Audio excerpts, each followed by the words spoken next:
Hello, Victory TV. Janet Von Schmeling here, sitting with a very special guest, Grandmaster Von Schmeling, my father.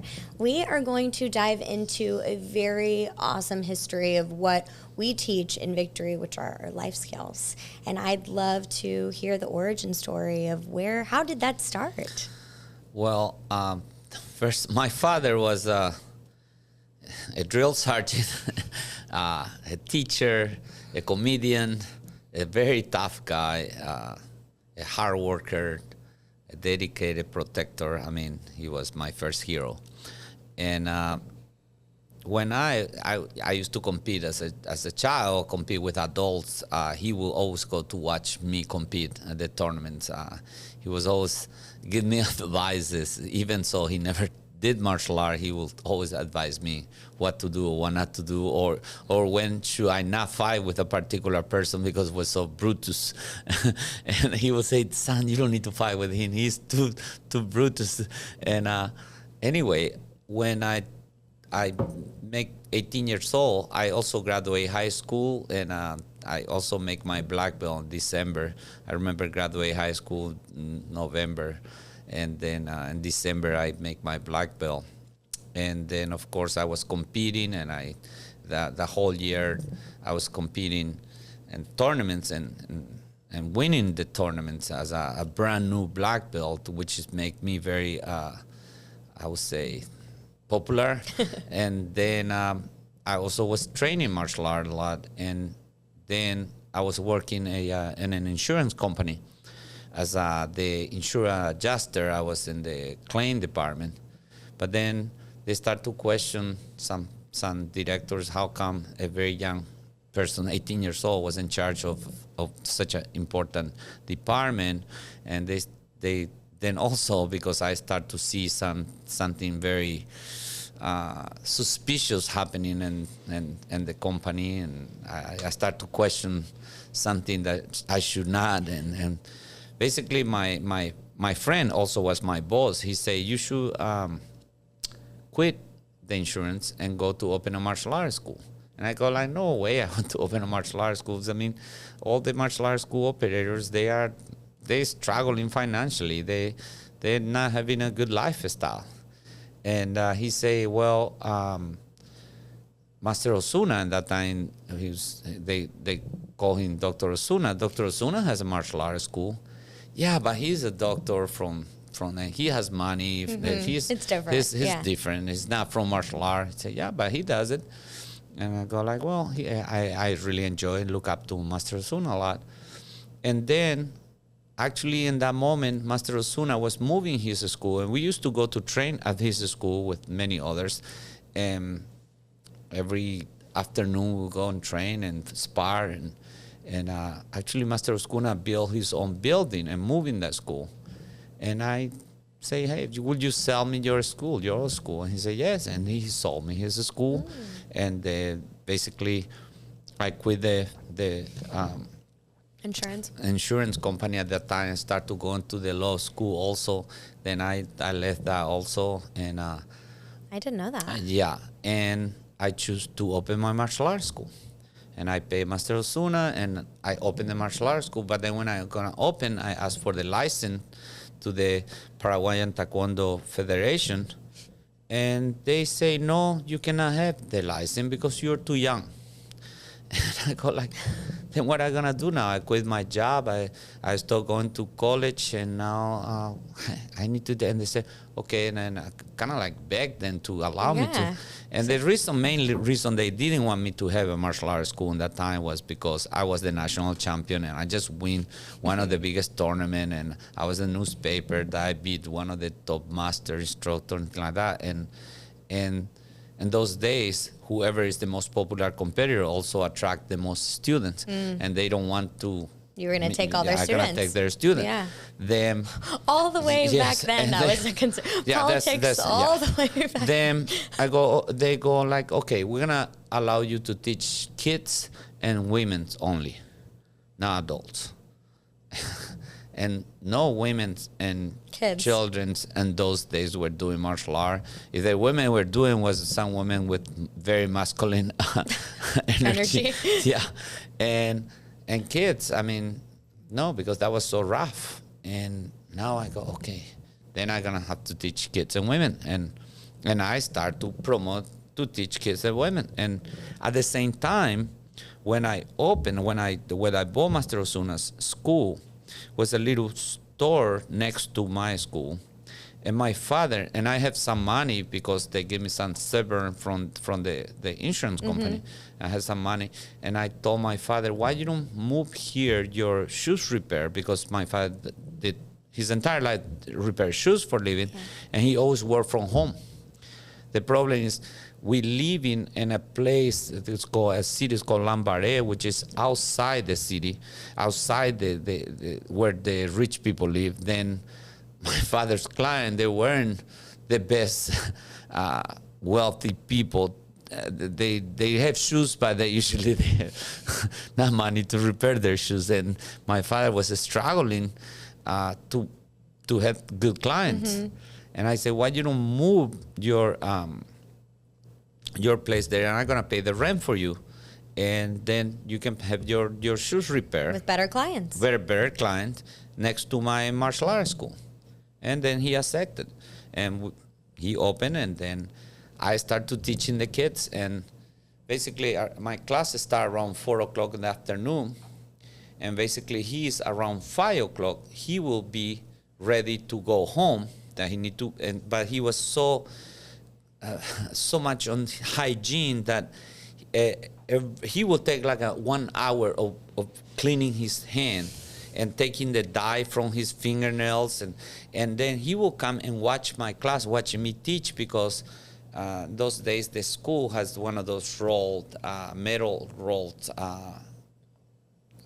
like dividers? No, it's not divider. It's like those. I don't know if you can see that. They have here too. It's like a door like this, but you. A roller, like the roll doors like that.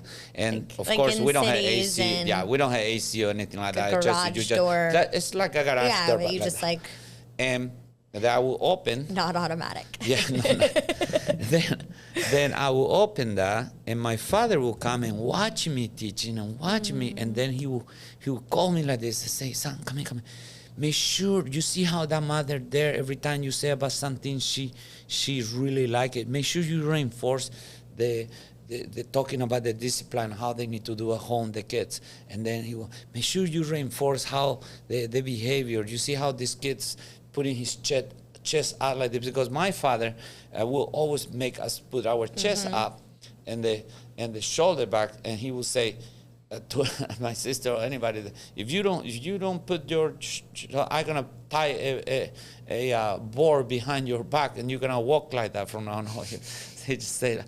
Then we always walk like that, and then I would say, okay, everybody, pay attention, face forward, chest up, chin up, be proud. And it's stuff that I will hear from my father say. Then I start to use that, and I start to use all of those things. And every day he will enjoy, because he feel like he was cooperating somehow to the education I giving to the kids. And he will just constantly advise me on what to say to the kids and like that. And of course I start to have more and more kids and more ladies. And in those days also was Jane Fonda was very famous. And then in the morning I would teach Jane Fonda fitness, and I will wear some warmers and leotards, and I was totally a very feminine fitness coach in the morning with the mothers. And then these same mothers in the afternoon will come and start to take my martial art classes. I was trying to you created a feeder. Yes. And that happened for a year. And That's after awesome. a year I have so many students, and then also I gained much more confidence and improve my relationship with all the senior instructors. And Master Osuna at that time also was very supportive of me, and he also supported me to teach adults. And actually in that time is when we start the organization in Paraguay in 1983, that the ATA, Master Osuna came to America, and then he went back with a license to be ATA, and I start to help him to develop that in South America. But that's the way it started. It started by just my father constantly, hey, son, talk about this, talk about that. And I start to implement every technique that I was doing. I put some kind of life lesson behind, and I become good on it. And of course, later on, I came to America, and it was shocking because those life lessons, they weren't practicing much. I mean, the kids will enter the school and they never greet, and the kids, they're not used to do greet or things like that. And I was shocked, and then I start to implement the rules. So every student that enter and the parents that enter in school need to bow and say hello. And even so, some of the instructors say, oh, you don't do that in America. You don't force anybody. This is a country of freedom. And I say, yeah, but also we should have education and be social, and greeting is the first step to social development, and we need to do that. Then I was teaching and Grandmaster Clark, the person that until today is one of my best mentors, and he would say, son, you need to write down what you say because you're going to forget all about this stuff.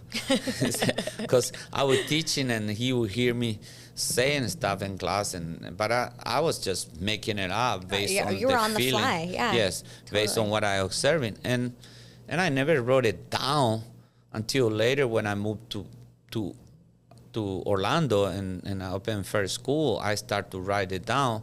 What is the three things that parents want more for the kids? And even so, I knew that, but I need to put it on paper. And what is the three things? And well, they want discipline, they want more respect, and they want higher level self-esteem. They want their kids to be more confident. Yep. And the reason I choose self-esteem over confidence, because self-esteem is something that you develop within. And the way you develop self-esteem is by the stuff that you do. Yeah. Not what people tell you who you are, is what you develop. It's like I'm gonna have more self-esteem if I create something that I work for it, and then I can say I did it. I did it. That's the reason that the kids go, I did it, I did it, yeah. I did it. And hear they that all day long. celebrate, yes. And especially on the age of that, I did it. That's the way to because if we do it for them, they cannot say, I did it. No. Then you did it. they never develop self-esteem. Yeah. Now, confident is different, because confident, you gain confidence by repetition of some skills. But that doesn't mean that you're going to have self-esteem. Confidence can help you on your self-esteem, but you can be very confident to play guitar, but you have zero self-esteem with yourself. And this happened, I mean, let's say, for example, you see in the Hollywood world, it happened with famous people like I don't know, one of my favorite comedians was Williams. Robin Williams. Robin Williams, that he was so confident as an actor and as a comedian, but very low self-esteem. All right, because if you don't have you don't have self-esteem, you always need outside validation. Yeah. And when you're by yourself, I mean, I know that feeling, because when I was open my school there, then my father was there all day long, and then sometimes we eat lunch together. We had a lady that come in and cook for us, and then he would call me, say, okay, we had the food and we eat, but then he would leave around 6 o'clock, and then I teach class until like 9 o'clock, and I live in my school, and I put a bed and part on the back of the school, and I was living there. And my brother Nando, he would fix for me from bricks and things like that. He would make for my bed there. And but then after all day long being with people and that they adore me and they answer yes sir all the time, then I would stay by myself like, oh, what am I gonna do now? You know, who am I gonna eat with? You know, and I have friends, and those days I had telephone, because on those days to have my business, I still remember the number, 83699. That was my telephone number. And I was waiting to some of my friends to call me to go to dinner. And they were nights and nobody called me. Then I would eat by myself. And I was like, but if you don't have self-esteem, you get depressed. But if you have self-esteem, you find something with you to feel good about yourself. Change the meaning. Yes, then you change the meaning. And anyway, then that's the way it started. When I came to America, then when I opened my first school in 1993, I go, okay, I'm going to write this down. Like Master Clark said, I'm going to write this down. And we had what we call the Life skills. The life skill, and was respect, discipline, and self-esteem. And then I put pillars in this. And what are the things that you need to have to be able to contain this? And there were many of my students, and we make quotes in those days. I have many of Master Neri, Master Young, Miss Young, Miss Hoover, now Master Hoover. All of them, they're working with me. And all of them, they cooperate somehow because I remember Miss Hoover was writing something, and I say, we need to find a quote for discipline. And she say, sir, when you went to Oviedo and teach this class, you say discipline is always to obey what is right. And I like that. Okay, then discipline. Good thing she remembered that. And then they say, okay, we need to make a quote for self-esteem. And sometimes it was so long. Or Herman, your brother, will remember every quote that I say. He say, we can say that. I'm sure he add many things to it. And one of the things is like, what is belief? Okay, then later we have the leadership classes.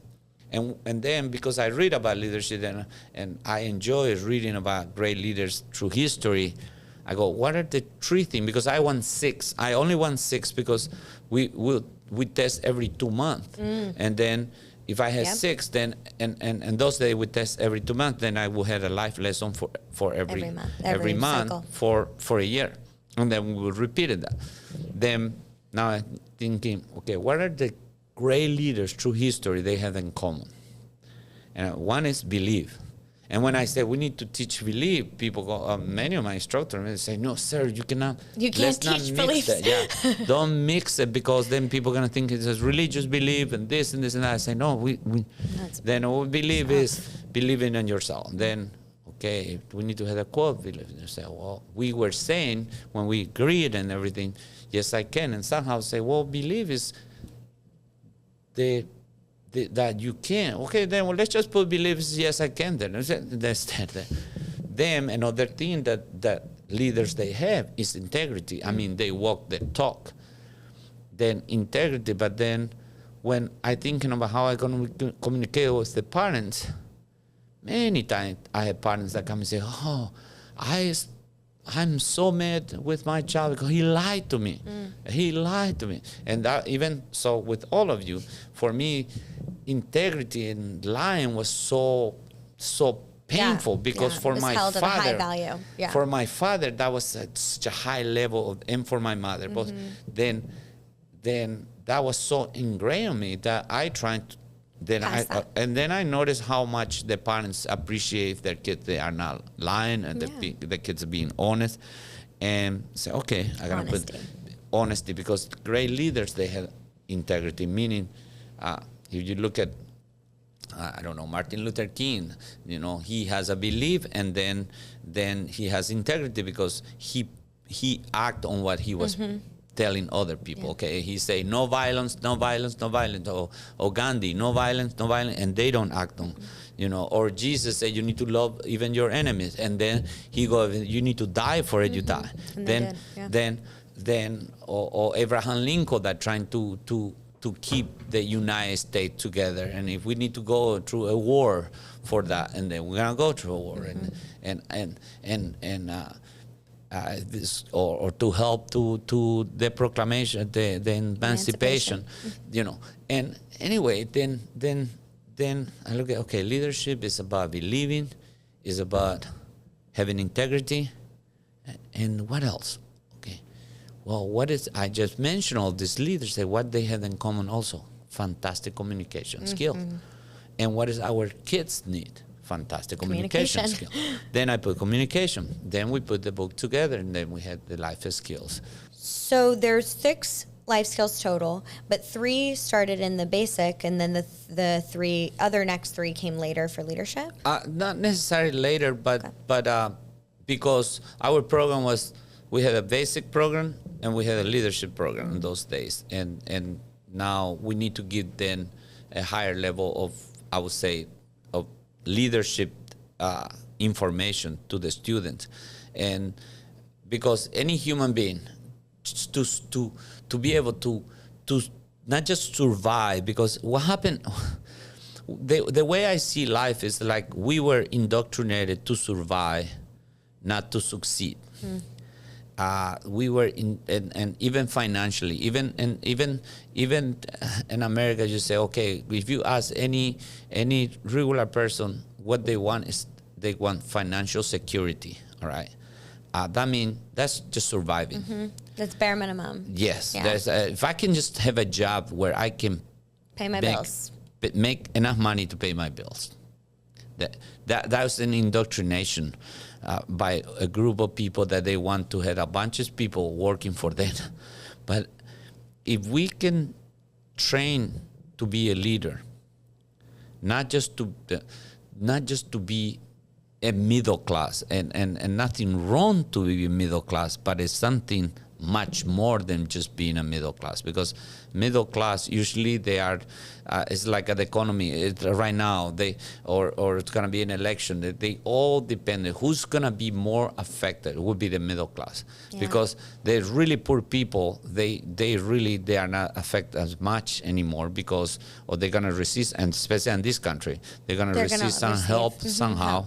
But the middle class, or are we going to pay more taxes? Is the bread that we buy and the gas that is going to go up? Is the milk going to go up? Is the eggs, the meat, is the rent? Eggs, I mean, the rent, for example, everywhere in the countries went up super high.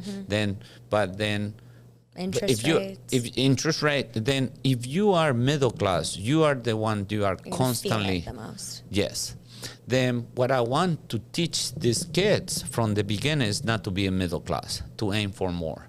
And the only way you're gonna be able to do that first is if you had a great level of discipline, meaning I divide discipline in 4 aspects. First, discipline, if you're looking on the dictionary, discipline means obedience. Then first you obey rules, regulations that happen in your home, at school, at work, and the street, with our county, our city, our state, federally. Then you follow those things. That means you had discipline. One time you create this habit, now you have self-discipline. You don't have to think anymore. You don't have anybody to tell you anymore. You just do it because you have a self-discipline. Right. The next level is self-control, meaning that you have the ability to control yourself. Not other people controlling you. You control yourself. I hope you're enjoying this as much as I am. Do you want to know the end and more? Make sure you catch everything on part 2 of this episode on Victory TV.